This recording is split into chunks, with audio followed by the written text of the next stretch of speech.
ব্যথা রিলেটেডের এই মানে শারীরিক ব্যায়াম, খাওয়া দাওয়া, লাইফস্টাইল, কারণ আমরা তো জানতাম যে আসলে এগুলো হার্ট রিলেটেড। আমরা মনে করি যে রাত জাগলে হার্টের রোগ হবে, হ্যাঁ, ঘুম জাগলে হার্টের রোগ হবে। আমার নেক্সট আগের প্রোগ্রামে যেটা ছিল আমি জেনেছি। তা এই যে ব্যথা রিলেটেড আবার লাইফস্টাইল, প্লিজ এইটা একটু যদি এইটা আমি একটু বলি। এই যে আপনি একটা সুন্দর কথা বলেছেন, হার্ট। হ্যাঁ, আমরা শুধু জানি হার্ট একটা, কিন্তু আমাদের হার্ট হচ্ছে 3টা। আমাদের শরীরে আরো 2টা হার্ট আছে। আমাদের 2 পায়ের পিছনে যে মাংসপেশি আছে, এটাও হার্ট। কি বলেন? আমরা তো এটা জানতাম না। এই যে বললাম হার্টের কাজ কি? পাম্প করা। দেখবেন এখানে সবসময় এখানে পাম্প করছে। আচ্ছা আচ্ছা। আমাদের এই 2টা মাংস আছে, এটাও কন্টিনিউয়াস পাম্প করে আমাদের নিচের যে রক্তগুলো আছে সেগুলো উপরের দিকে নিয়ে আসতে সাহায্য করে। তো এটাকে আমাদের বলি, আমাদের দ্বিতীয় হার্ট হচ্ছে আমাদের 2 পায়ে। তো আমাদের এইটার যদি অ্যাক্টিভিটি কমে যায়, তার মানে আমার লাইফস্টাইল, আমি সারাক্ষণ যদি রিক্সায় চলাফেরা করি, ঠিক আছে, আমার পায়ের আমি যদি না হাঁটি, তাহলে আমার এই মাংসটা কম কাজ করছে, তার কন্ট্রাকশন কমে যাচ্ছে, রক্তটা উপরের দিকে ঠিকভাবে আসতে পারছে না। অথচ আমি বসে আছি দেখে আমার রক্ত সব নিচের দিকে চলে আসছে। এইটা যতটা উপরের দিকে যাওয়ার কথা ততটা যাচ্ছে না, তার মানে আমার হার্ট কাজ করছে না। ঠিক আছে, করি আমরা যারা সেডেন্টারি ওয়ার্কার, যারা সবসময় বসে কাজ করি, রাইট রাইট, বাইরে চলাচল কম, অফিসে যাচ্ছি, 8 ঘন্টা কাজ করছি, আমরা ভাবি যে আমরা তো পরিশ্রম করছি, কিন্তু আমাদের কিন্তু মাংসপেশির কাজ ওইভাবে হয় না। এই জন্য আমাদেরকে বলা হয় আমরা হলো সেডেন্টারি ওয়ার্কার। আর হেভি ওয়ার্কার কারা? যারা রিক্সা পুলার আছে, আগের দিনে রিক্সা পুলার, মানে বর্তমানেরটা না, এখনকার না, এরা তো এখন অসুস্থ হয়ে যাচ্ছে। যেটা ব্যথা কমানোর জন্য আপনি বললেন যে ওজন, তো বললাম একটা, খাদ্যাভ্যাস বললাম, লাইফস্টাইল, আর মাসেলের পাওয়ার।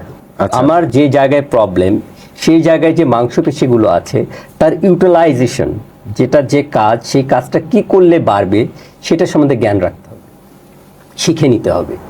এই যে আমরা আসলে আরেকটা বিষয় জানতে চাই, যে যারা আক্রান্ত হয়েছে, আমাদের টপিক্সের ভিতর যারা আক্রান্ত হয়েছে, যারা দীর্ঘদিন এই রোগে ভুগছে, তারা কি আসলে পরিপূর্ণ ভালো হতে পারে বা ভালো হওয়ার সম্ভাবনা আছে? যেমন অনেকে আমরা গ্রামগঞ্জে শুনি যে তারা বিভিন্ন ট্রিটমেন্টের পর আরো অসুস্থ হয়ে গেছে, কেউ আবার ওই যে স্ট্রেচ মারছে, দিয়েছে, বিভিন্ন ইনজেকশন দিতে দেয়, এরকম আমরা শুনি আর কি, বা গ্রামে প্রচলিত আছে। তারা নেক্সট আর হাঁটতেই পাচ্ছে না। তারা আসলে এটা রোগীরাও আমাদেরকে প্রশ্ন করে যে আমার যে হাঁটুর হাড় ক্ষয় হয়েছে সেটা কি ভালো হবে? আমি যখন রোগীদেরকে এইভাবে বলি যে আপনি একটা গ্লাস কাঁচ ভেঙেছেন, কাঁচ যে ভাঙার যে দাগটা, কাঁচ হয়তো জোড়া লেগেছে, কিন্তু দাগটা কি চলে যাবে? যাবে না। তার মানে হচ্ছে যে হাড়টা ক্ষয় হয়েছে সে কখনো ভালো হবে না।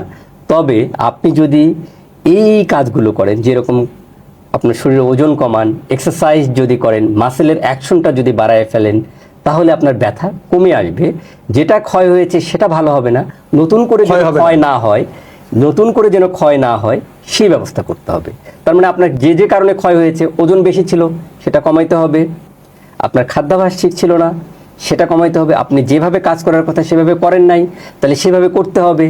যখন আপনার দীর্ঘক্ষণ বসে একটানা 2 ঘন্টা বসে কাজ করছেন, তাহলে ওটা কমাই দেন। আপনি আধা ঘন্টা কাজ করে 2 মিনিটের জন্য দাঁড়ান, আবার কাজ করেন। কিন্তু একটানা ওই যে রান্না করতে বসছেন, আজকে জামাই আসছে, আমি আজকে সব রান্না শেষ করে তারপর উঠব, তাইলে আপনার ব্যথা ভালো হবে না। সেটা সবার ক্ষেত্রে। তার মানে আপনাকে নির্দিষ্ট সময় পর উঠে দাঁড়াইতে হবে, একটু নড়াচড়া করতে হবে, আবার আপনি এই কাজটা করেন। তাহলে বডিকে ছেড়ে দিয়ে লাভ নাই, বডির কেয়ার করতে হবে, যত্ন নিতে হবে। এই তো মানে আমাদের যত্ন নেবেন, তত আপনাকে সব দিক দিয়ে ভালো রাখবে। আমি এই মুহূর্তে শেষ করার আগে কয়েকটা কথা বলবো। সেটা হচ্ছে যে কিছু লক্ষণ থাকলে অবশ্যই ডাক্তারের পরামর্শ নেবেন, শরণাপন্ন অবশ্যই হবেন। যার মধ্যে একটা হচ্ছে যে আপনার জ্বর আছে, হাঁটু ফুলে গেছে, যেহেতু আমরা হাঁটু ব্যথা নিয়ে কথা বলছি, জ্বর আছে সাথে হাঁটু ফুলে গেছে, একটু দেরি করবেন না, নিকটস্থ যে কোনো স্বাস্থ্য কমপ্লেক্সে যান অথবা বিশেষজ্ঞের পরামর্শ নিন। 2 নাম্বার, যে হাঁটু নাড়াতে পারছেন না, টানাটানি করবেন না, মোছরামুছরি করবেন না, যে অবস্থায় আছে ওই অবস্থায় চিকিৎসকের পরামর্শ নিন। কারণ কোনো একটা হাড্ডির টুকরা কোনো এক জায়গায় গিয়েছে, আটকে আছে, হঠাৎ করে আপনি দেখলেন তীব্র ব্যথা, আধা ঘন্টা পরে পা ঠান্ডা হয়ে গেছে, 1 সেকেন্ডও দেরি করার সুযোগ নেই। তার মানে আপনার বুঝতে হবে আপনার রক্তনালী কোথাও ছিঁড়ে গেছে। পা ঠান্ডা হলে অপেক্ষা করা যাবে না, ভেরি ইম্পর্টেন্ট একটা বিষয়। 3 নম্বর হচ্ছে রাতে যদি ব্যথা হয়, তাহলে ধরে নিতে হবে যে এটা আপনার বিশ্রামকালীনও ব্যথা হচ্ছে, যে সময় আপনার ব্যথা হওয়ার কথা না, তাহলে আপনার শরীরে কোথাও কোনো রোগ আছে যার কারণে ব্যথা হচ্ছে। 5 নম্বর হচ্ছে হঠাৎ করে আপনার ওজন কমে গেছে, আচ্ছা, কোনো ব্যথা নেই, ওজন কমে গেছে, তখন চিকিৎসকের পরামর্শ নিতে হবে। আমরা একদম শেষ করে ফেলবো। আসলে আর এই বিষয়টা আলোচনা হয়েছে, আমার অনুষ্ঠান চলার মধ্যে আলোচনা হয়েছে। তারপরেও যেহেতু আজকে টপিক ছিল, যখন ফার্স্ট আমরা শুরু করেছিলাম যে আসলে ব্যথা কোনো রোগ না, লক্ষণ। আসলে তাহলে বাত ব্যথা কি, আমরা এটা কোনটা বলবো, বাত ব্যথা কি?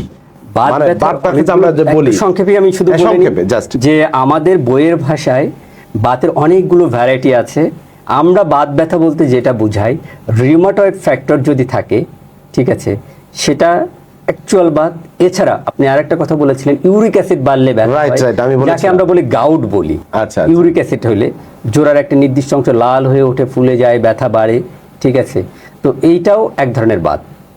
আচ্ছা আচ্ছা, অ্যাকচুয়ালি বাত বলতে যদি রিউমাটয়েড ফ্যাক্টর যদি থাকে, পজিটিভ থাকে, সেটাকে আমরা বাত বলি। আর সহজ ভাষায় রোগীদেরকে যদি বোঝাতে চাই, একের অধিক 3-4টা জোড়ায় যদি ইনভলভ করে, সকালবেলা যদি বেশি হয়, ঠিক আছে, এগুলোকে আবার আমরা sero negative arthritis, rheumatoid factor negative but তার বাত আছে, এটাকেও আমরা বাত বলি।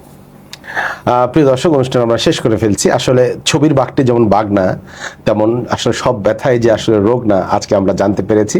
আজকে আমার স্টুডিওতে অত্যন্ত মূল্যবান সময় দিয়েছেন সহকারী অধ্যাপক, রংপুর প্রাইম মেডিকেল কলেজে, যিনি আসলে তার দায়িত্ব পালন করছেন। পাশাপাশি উত্তরের আমরা বলি যে কয়েকটি জেলার প্রবেশ তার গোবিন্দগঞ্জ, কিন্তু তার বাড়ি এবং এইখানে তার নিজস্ব একটা প্রতিষ্ঠানে তিনি সময় দিচ্ছেন, নিরাময় ডায়াগনস্টিক সেন্টারে, এবং বেশ এখানে পাশাপাশি কিন্তু তিনি অপারেশন করছেন বা তার সেক্টরের দীর্ঘ অনেক বছর সেবা দিয়ে যাচ্ছেন। প্রিয় দর্শক, আবারও আমরা আসলে যেহেতু আজকে একটা টপিকস নিয়ে কথা বলেছি, অনেকগুলো টপিকস আছে এই বাত ব্যথা, এই ট্রমার বিষয়ে।